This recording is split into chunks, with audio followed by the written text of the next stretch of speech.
la política consistente que siempre ha presentado la Revolución Cubana,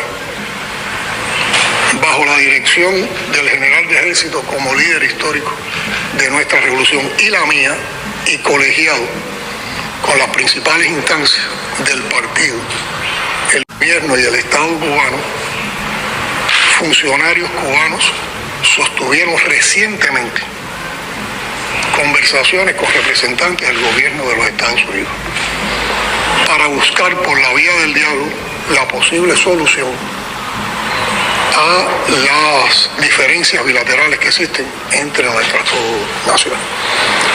Estos intercambios han sido favorecidos por actores internacionales. Y aquí me quiero detener siempre que hemos estado en situaciones tensas. Yo sufro mucho, mi hija no está aquí, pero yo sufro por los demás que veo pasando trabajo, cocinando por leña con carbón, dentro de los apartamentos. Y todo se hace difícil, muy difícil. No hay palabras, no hay una sola palabra, es tantas cosas el bloqueo. One word to describe the blockade. Cruel. Criminal. It's inhuman. It's like a genocide to the Cuban people. Describir el bloqueo no hay palabras. Homicidio para el pueblo de Cuba. Un abuso para todos. Es una política genocida para asfixiarnos económicamente, y el impacto es en el pueblo. Es la salud, es la alimentación, es el combustible, que al estar parado y no tener combustible, todo está paralizado. Here we are in the center of the town of Cuba called Holguín, where we came to bring food and to show support for the Cuban people who are suffering tremendously under this total siege that the Trump administration has imposed. But I must say that when you look around this beautiful square, it is absolutely clean. People are going about their lives with a lot of difficulty, but they are very resolute. I think they better come up with a plan of cooperation and treating Cuba with respect, because these people have a lot of dignity. They're very proud. ¿Qué vas a hacer cuando ya no haya gasolina? Bueno, pues nos trasladamos por nuestros propios medios, en bicicleta y en lo que sea posible, a pie. Pero continuaremos y la revolución no se va a decaer. Yes.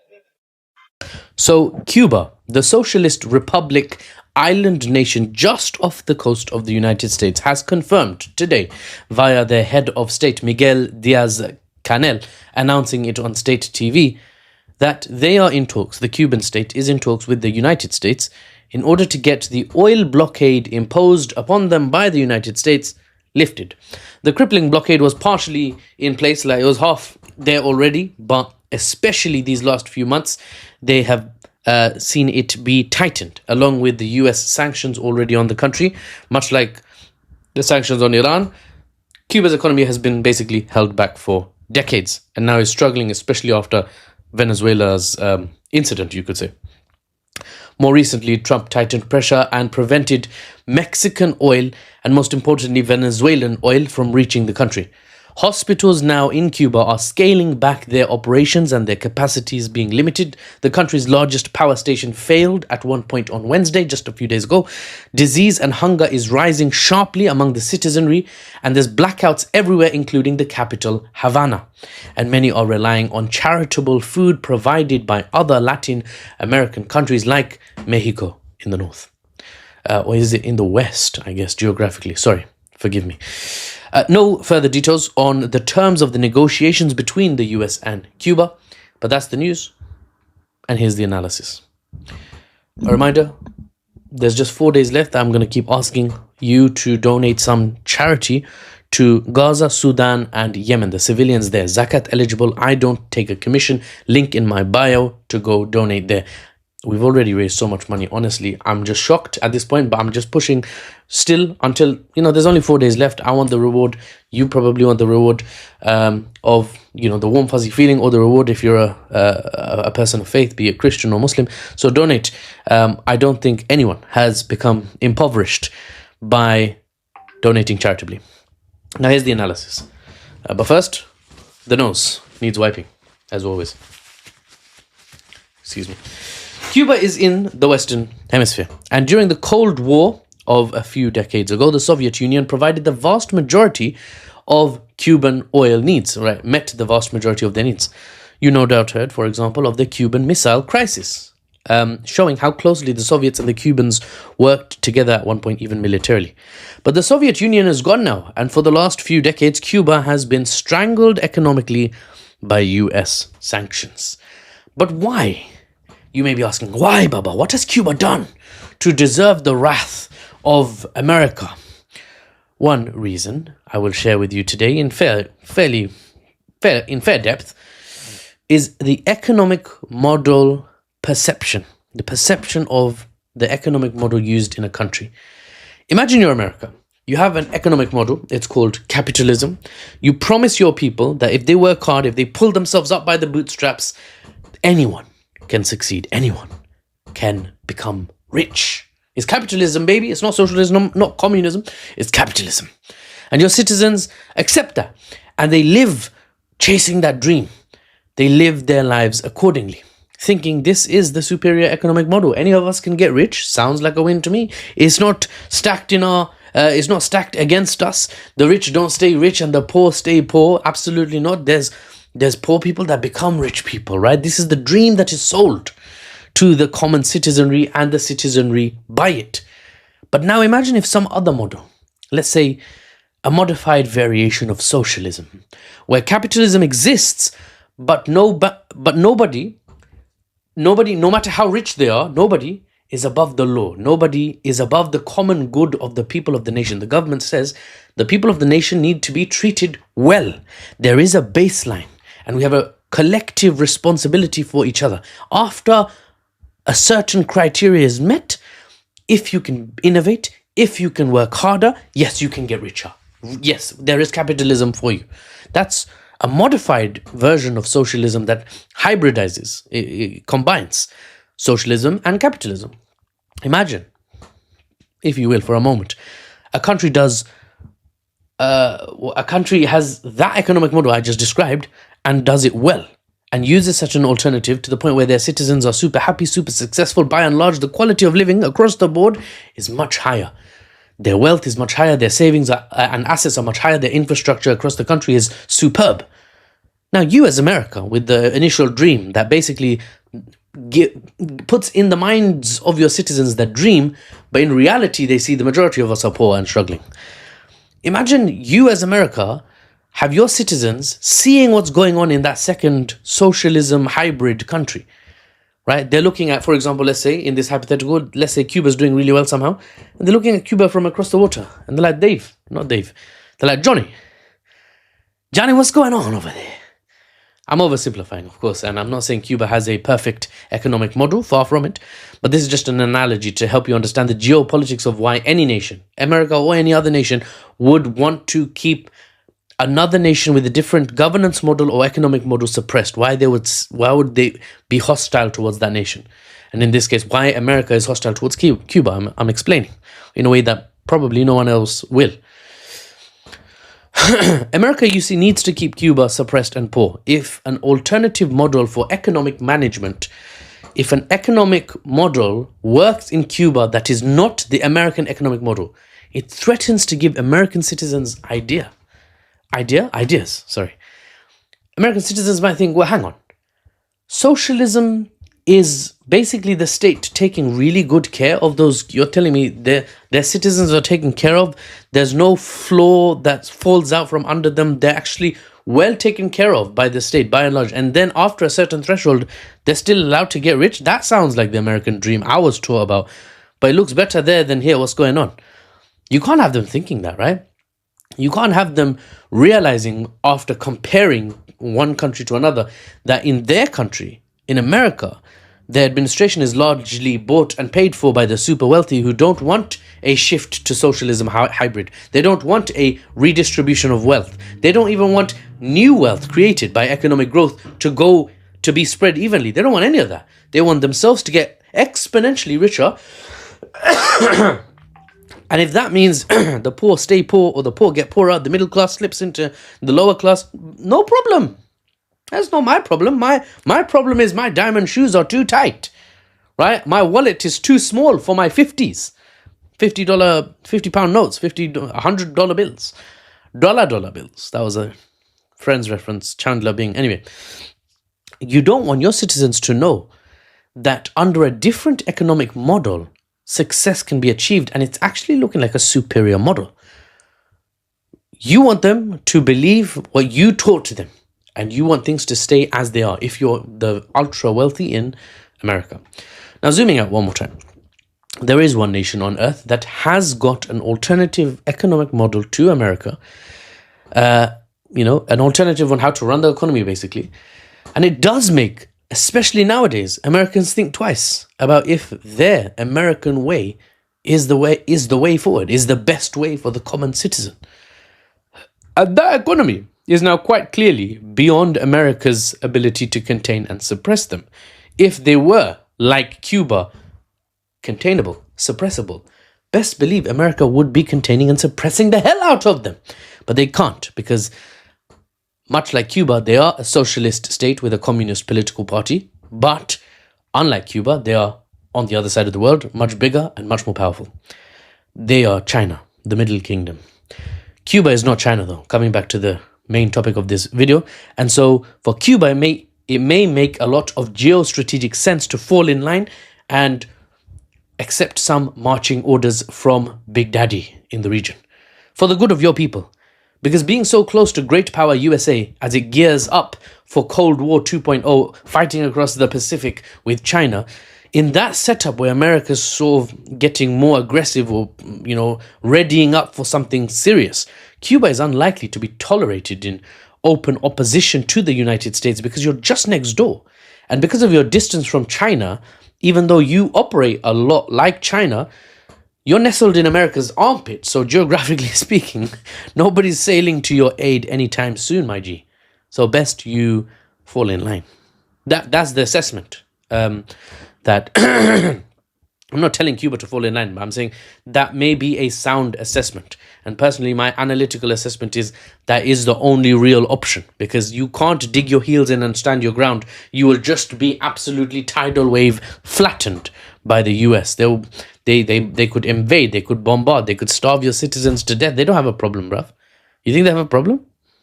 What? You think the American administration is going to think twice or lose any sleep choosing to restrict oil to the point where hospitals start scaling back their capacity? This is not me demonizing America. This is me pointing out what America is in fact doing right now. Right? So you don't have to speculate. You don't have to think I'm demon. You look at right now, America's doing that. America knows that restricting the oil from Cuba is going to kill its people. It's going to lead to outbreak of disease. It's going to lead to people not having food on their table. They say, no problem. That's the Cuban administration's fault for not falling in line with me. They'll just shift the blame and live their best life. Trump is like saying now, after Iran is sorted, I'm going to come for Cuba. Well, good luck sorting Iran. It's not looking ideal. Iron Dome is looking like Iron Sieve. David Sling can't stop a thing. THAAD is bad. Patriots running out. Your Gulf allies are, sliding out from under you, and the rest of the world, especially the Western bloc of countries, are looking at you with very angry faces and writing many angry emails, CCing all of each other's. In Germany is like looking for Russian oil now. Russia's laughing. China's laughing. Iran has been beaten to a pulp, and yet it's not been killed, so you haven't achieved your war goals. It's not looking good for America anyway, but that's a completely different topic. Congratulations, you have watched the first non-Iran war video in 3 months. 3 weeks. Feels like 3 months, to be honest, sometimes. But thank you for your patience and for the unbiased news and analysis without the Western spin. I'm Mahfouz Talukder, aka News Baba, and I'll see you on the next one. Do you want to know what they're saying about the United States and Donald Trump in Ireland? We are witnessing the descent of the United States into fascism. A president who rejects election results, incites insurrection, attacks the judiciary and the media, has an armed militia intimidating minorities, who kidnaps foreign leaders and threatens the sovereignty of others. Trump smells weakness in the EU because when the US or Israel break international law, we look the other. All over the world, they are talking about how awful he is. They are talking about the atrocities. They are talking about the ruined relationships, the ruined trade. This will take us decades, if ever, to recover from. And it's only been 1 year. Where do you live and what are you hearing about the USA? Drop your comments below.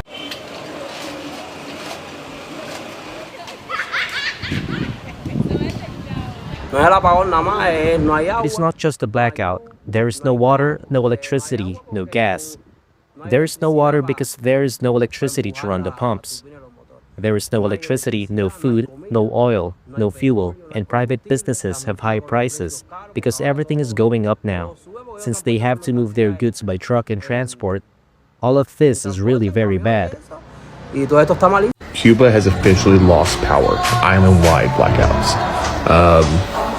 That's on top of, because of the U.S. doing a blockade, that's why this is happening. I assume now without power, we're going to see death tolls, and then those are going to rise and escalate further and further. But the president is talking about it, saying he's going to have the honor of taking Cuba. Damned if I do, damned if I don't. So while you were distracted with everything happening in Dubai, do you even know that Cuba has fallen? Or has that also been suppressed on your timeline as well? Cuba is at the brink of societal collapse, with many US politicians currently saying that it's likely to fully collapse in the next coming weeks or months, if it even gets to that point.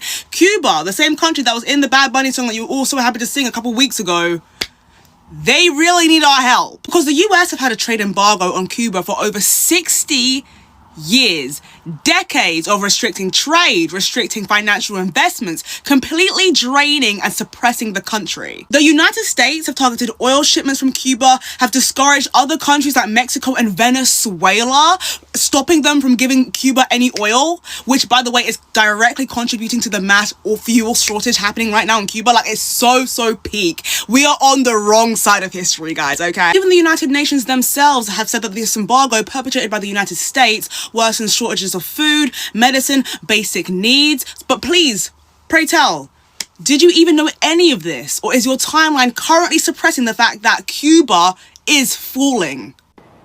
Cuba has about 2 weeks of oil left, maybe less, and I need you all to understand what that actually means.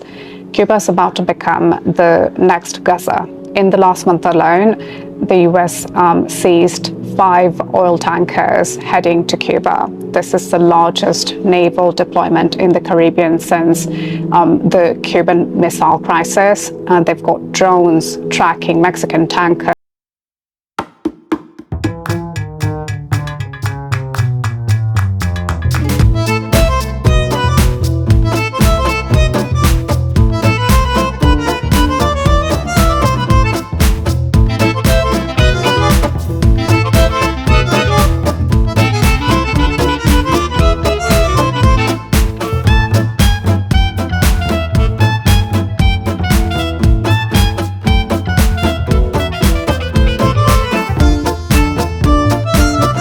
Testified to Congress that regime change is the objective. Trump said, quote, "I think it's just going to fall."